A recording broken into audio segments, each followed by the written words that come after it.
एक और बड़ी खबर, रूस के खिलाफ ज़ेलेंस्की की बहुत बड़ी तैयारी को लेकर खबर आ रही है।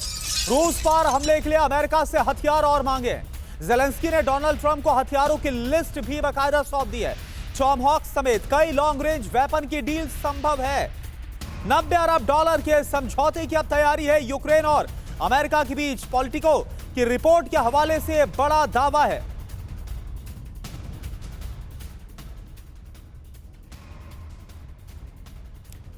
और देखिए, अहम खबर है, यूक्रेन से वेपन डील पर जेडी वेंस का बयान सामने आया है। यूक्रेन को टॉमहॉक देने पर विचार हो रहा है।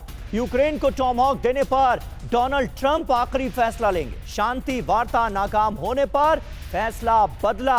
हमने शांति की बहुत कोशिशें की, जेडी वेंस कह रहे हैं। आइए अब आपको बताते हैं कि ज़ेलेंस्की का पूरा प्लान क्या है और जेडी वेंस ने क्या कहा है।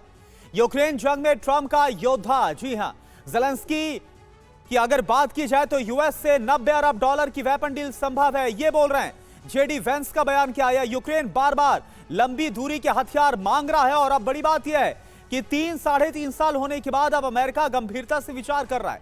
ज़ेलेंस्की ये बोल रहे हैं कि टॉमहॉक समेत लॉन्ग रेंज वेपन मिल सकते हैं। जेडी वेंस का क्या दावा, क्या बयान? टॉमहॉक मिसाइल देने पर ट्रंप ही आखिरी फैसला लेंगे। अब सबकी नजर इस पर है कि ट्रंप क्या करते हैं। जेडी वेंस आगे ये बोल रहे हैं कि लंबी दूरी के हथियारों से पुतिन बातचीत की मेज पर आ सकते हैं, यानी एक तरीके से ताकत के जरिए पुतिन को बातचीत के लिए राजी करने की रणनीति है। बड़ी बात क्या है, 23 सितंबर को न्यूयॉर्क में ट्रंप और ज़ेलेंस्की की सीक्रेट बैठक हुई थी और इसी में माना जा रहा है कि यह सारी बात हुई। इसके अलावा इसी बैठक में ज़ेलेंस्की ने लॉन्ग रेंज वेपन देने की अपील भी की थी।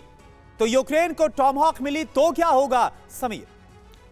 देखिए, सबसे बड़ी बात तो यह है कि अगर टॉमहॉक मिलती है तो यूक्रेन युद्ध का और ज्यादा एक्सटेंशन होते हुए हम देखेंगे। यूक्रेन की पहुंच रूस के हर शहर में होगी और उसका अंजाम क्या हो सकता है, यह आप और हम अंदाजा लगा सकते हैं। फिर यूक्रेन लंबी दूरी के हथियारों का इस्तेमाल रूस के अलग अलग शहरों में कर पाएगा। यह अपने आप में बेहद अहम है और ऐसा अगर हुआ तो जंग किस मोड़ में पहुंच जाएगी, आप अंदाजा लगाइए। ज़ेपोरिजिया से खबर है। ज़ेपोरिजिया में रूस का भीषण अटैक हुआ है। रूसी हमलों में रिहायशी इमारत तबाह हो गई।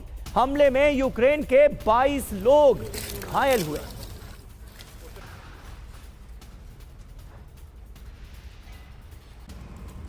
ये तस्वीरें आपको दिखा रहे हैं रूसी हमलों में। देखिए किस तरह से रिहायशी इमारत जलकर खाक हो गई है, तबाह हो गई है। 22 लोगों के घायल होने की खबर सामने आ रही है, लेकिन तस्वीरें देखकर ऐसा लग रहा है कि नुकसान इससे कहीं ज्यादा हुआ हो।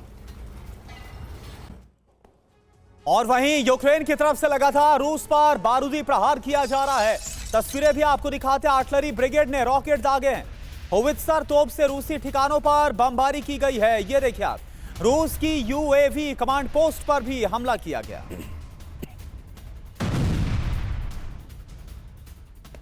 और वहीं वेस्ट यूक्रेन के लवीव में रूस का हमला हुआ है। ड्रोन अटैक में कई घरों को भारी नुकसान पहुंचा है। Коротше, тут на другому поверсі під час атаки знаходились люди. Представте, там дітки спали. और एक और बड़ी खबर, यूक्रेन युद्ध को लेकर ज़ेलेंस्की का बहुत बड़ा दावा सामने आ रहा है। क्या बोल रहे हैं वो? बहुत बड़े हमले की तैयारी में है पुतिन। एक और यूरोपीय देश पर होगा हमला, ये ज़ेलेंस्की बहुत बड़ी बात बोल रहे हैं। यूक्रेन युद्ध का विस्तार करेंगे पुतिन, ये ज़ेलेंस्की की तरफ से दावा है। यानी कि ज़ेलेंस्की का यह कहना, हालांकि वो पहले भी युद्ध की शुरुआत से बोलते आए हैं कि सिर्फ रूस का मकसद यूक्रेन पर हमला करना नहीं है, बल्कि और देशों पर भी हमला होगा, दूसरे देशों का नंबर आएगा। और अब एक बहुत बड़ा बयान।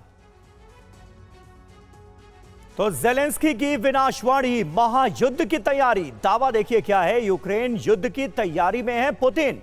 एक और यूरोपीय देश पर हमला होगा। यूक्रेन युद्ध खत्म होने से पहले नया मोर्चा खोल दिया जाएगा। पुतिन जानबूझकर यूरोपीय देशों में ड्रोन भेज रहे हैं। रूस यूरोपीय देशों की सुरक्षा को परख रहा है, यह कहा है ज़ेलेंस्की ने। सवाल देखिए यही है कि क्या रूस के खिलाफ यूरोप को ज़ेलेंस्की भड़काने का काम कर रहे हैं? क्या ज़ेलेंस्की युद्ध में नाटो की एंट्री करवाना चाहते हैं? प्रोफेसर संजय भारद्वाज, देखिए ज़ेलेंस्की तो जो चाह रहे हैं वो तो होता हुआ नजर भी आ रहा है। ज़ेलेंस्की ने दिखाया कि देखो रूस तुम्हें आकर खा जाएगा, और यूरोप को वो डर सीधे सीधे महसूस होने भी लगा।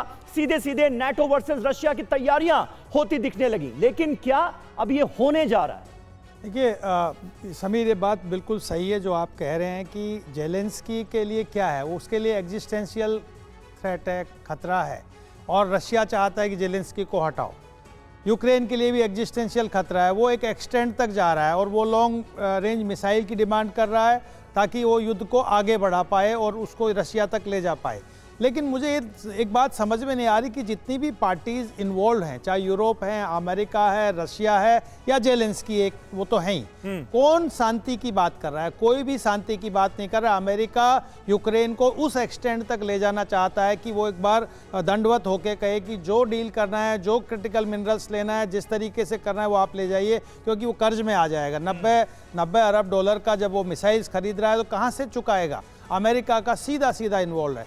रशिया निश्चित रूप से चाहता है कि जो युद्ध है वो यूक्रेन के तक रहे, लेकिन अगर जरूरत पड़ेगा तो बियॉन्ड भी जाएगा। लेकिन यूरोप क्या चाहता है? देखिए, यूरोप का सीधा सीधा कैलकुलेशन है कि जो थ्रेट है, जो रशिया बढ़ रहा है, वो यूक्रेन तक रुक जाए। अगर यूक्रेन तक नहीं रुकता है तो ईस्टर्न यूरोपियन जो कंट्रीज है, जिसमें पोलैंड है, लिथुआनिया है, जितने भी कंट्रीज, एस्टोनिया है, इन सबको रशिया के सामने खड़ा एक वॉल के रूप में खड़ा कर दे। तो जो कोर कंट्रीज हैं यूरोप के, वो बेसिकली। लेकिन देखिए, यूरोपीय देशों में न सिर्फ ड्रोन पहुंचे हैं, नाटो देशों में रूसी ड्रोन मिले हैं, बल्कि अब तो पोलैंड दूतावास पर अटैक भी हो गया है यूक्रेन के अंदर। ये स्थितियां कहां जा रही हैं, लगातार एक एक अपडेट से हम आपको आगे भी वाकिफ कराते रहेंगे। फिलहाल आप दोनों का बहुत बहुत शुक्रिया हमारे साथ जुड़ने के लिए।